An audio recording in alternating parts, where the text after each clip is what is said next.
Bonsoir à tous et bienvenue au 19h de la télévision du Burkina. Voici les titres du 109 pour le ministère en charge de la solidarité nationale. La 52e promotion de l'école des cadres moyens en travail social de Gawa et la 15e de l'école des cadres supérieurs en travail social de Ouagadougou ont effectué leur sortie.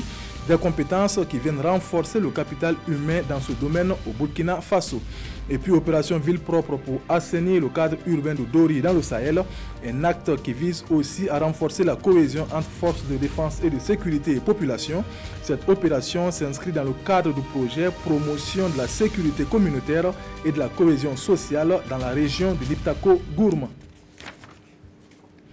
Le ministère en charge de la solidarité voit ses capacités humaines renforcées avec la sortie de 2 promotions. Il s'agit de la 52e de l'école des cadres moyens en travail social de Gawa et de la 15e de l'école des cadres supérieurs en travail social de Ouagadougou. Changement social au Burkina Faso, rôle et place du travailleur social, tel était le thème de la cérémonie officielle de sortie. Reportage Elvis Tuina et Abouakar Traoré. Par chemin en main, ils sont aptes à relever les défis du ministère de la Femme, de la Solidarité nationale et de la Famille. Après 3 ans de formation pour les cadres supérieurs en travail social et 2 ans pour les cadres moyens, cette cérémonie marque la sortie officielle de la cuvée 2018 de l'Institut national de formation en travail social INFTS. Nous sommes parvenus au bout grâce au bon Dieu qui nous a permis d'être là.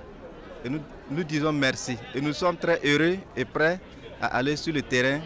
Réduire les inégalités sociales et les obstacles à la participation citoyenne des groupes défavorisés pour un développement inclusif, c'est la principale mission qui sera assignée à ces impétrants.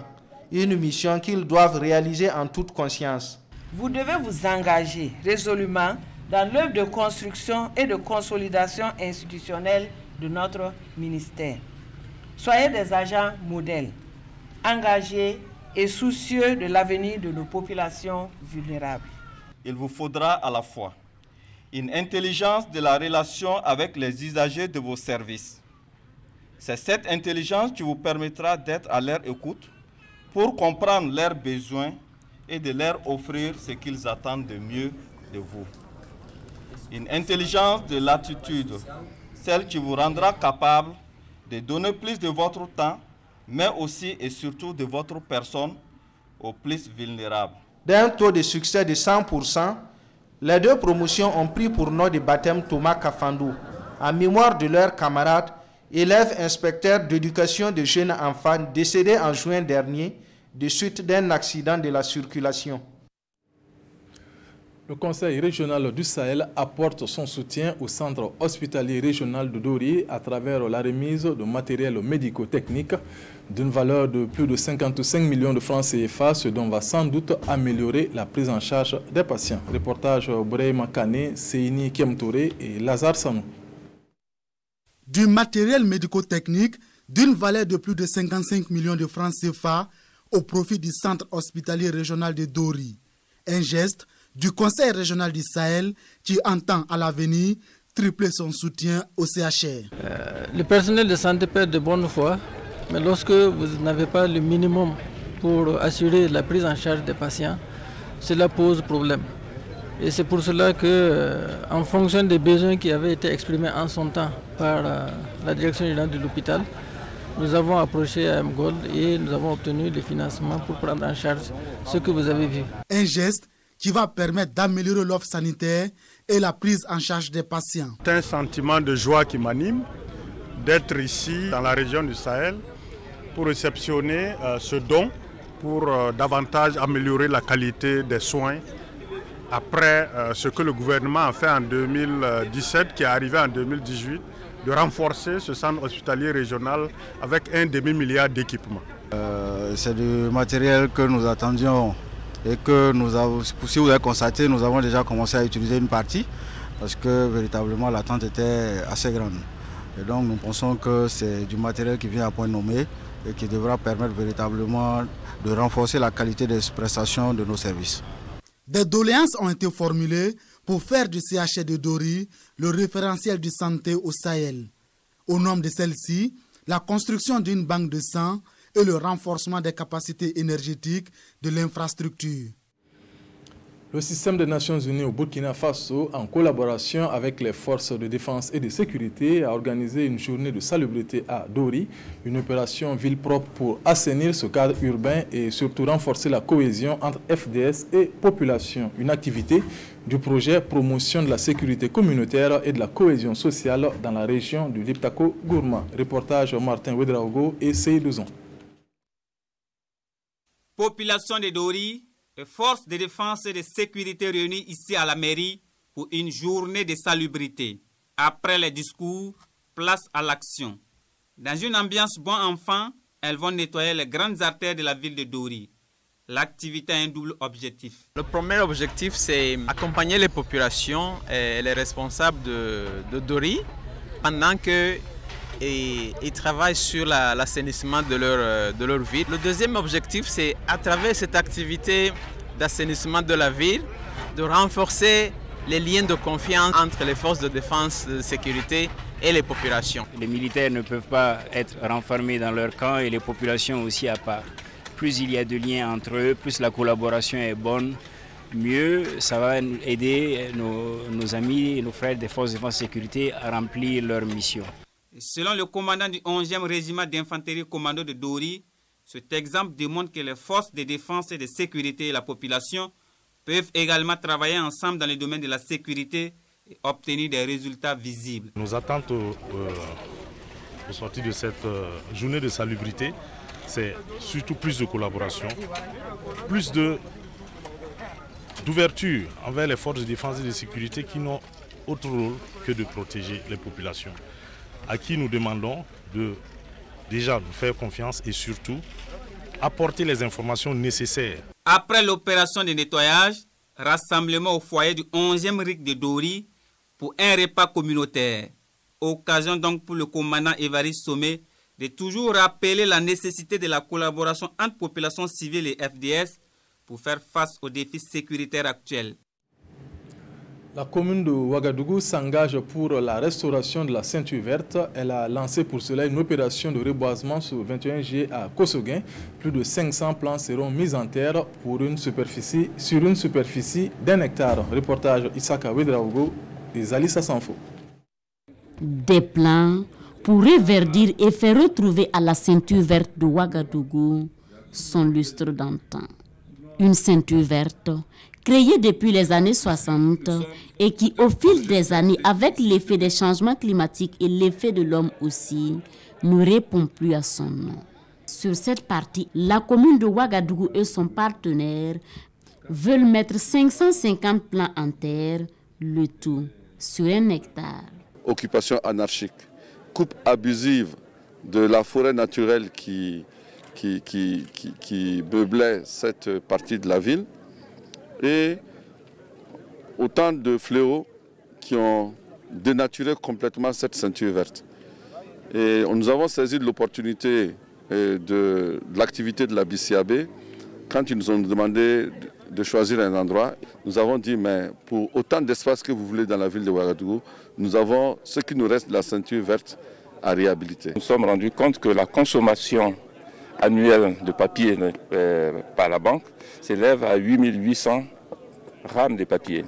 C'est ainsi que nous nous sommes rapprochés de l'administration forestière pour comprendre, pour voir un peu à quoi cela correspondait. Et donc on nous a expliqué que ça correspondait à la destruction d'1 hectare d'arbres par an.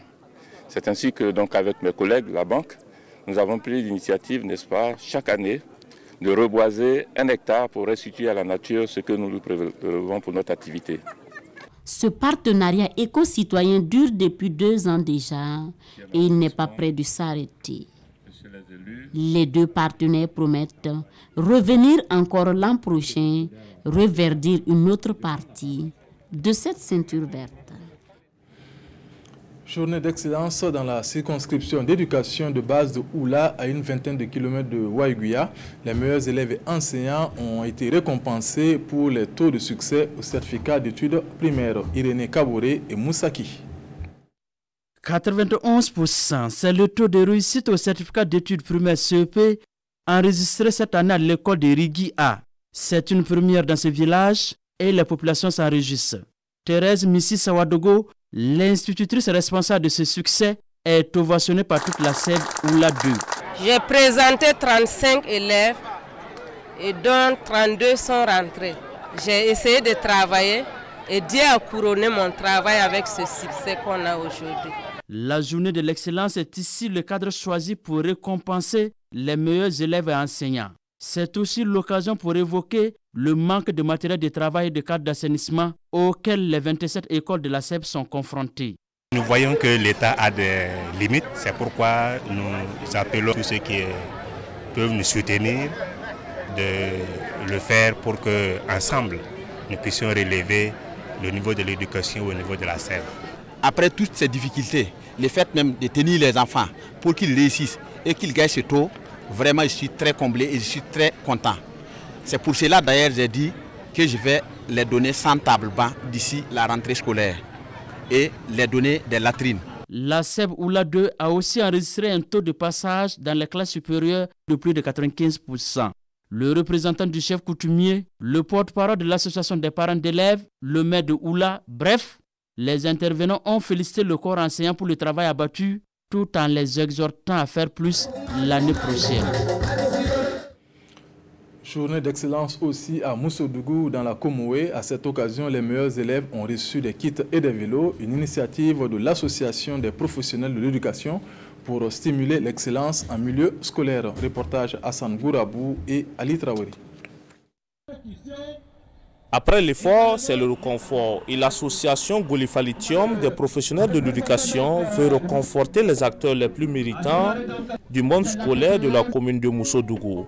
Sur place, plus de 70 élèves reçoivent des kits scolaires. Les plus méritants repartent avec des vélos. Bon, vraiment, je suis très fière. Bon, j'ai vu ce que j'en dirais. Je suis vraiment très fière du cadeau. Et je souhaite à tous mes camarades de classe de faire comme moi. Donc, sincèrement, je suis vraiment fière.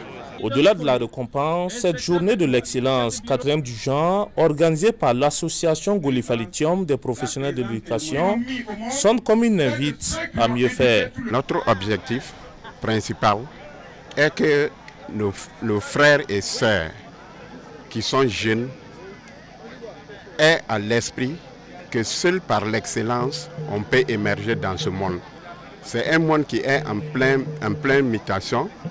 Alors, il faudrait de l'excellence, sans quoi on risque de sombrer.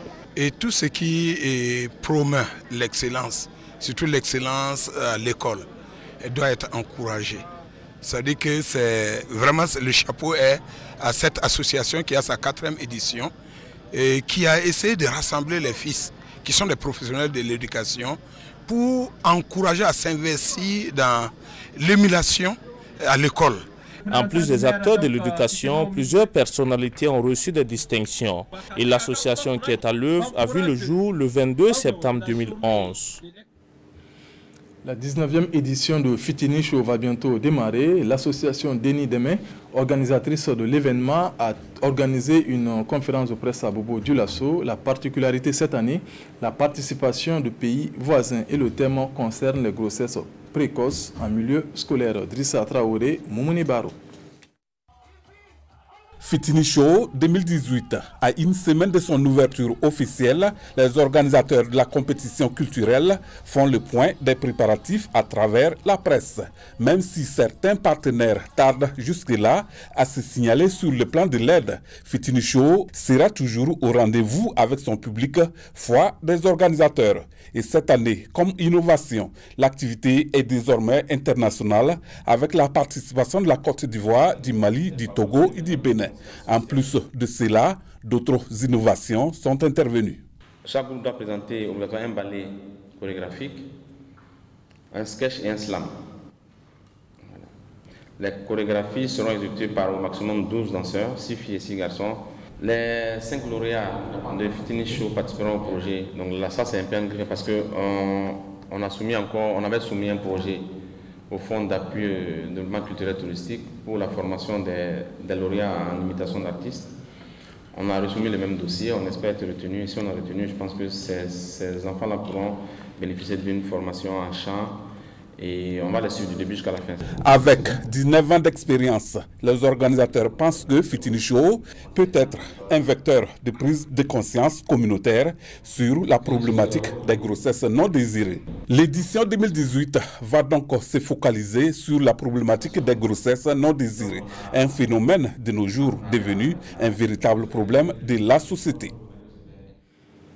On s'arrête là pour ce soir. Merci de nous avoir suivis. Le 20h, c'est avec Peggy Ouedraogo. Bonne suite de programme. Bonsoir.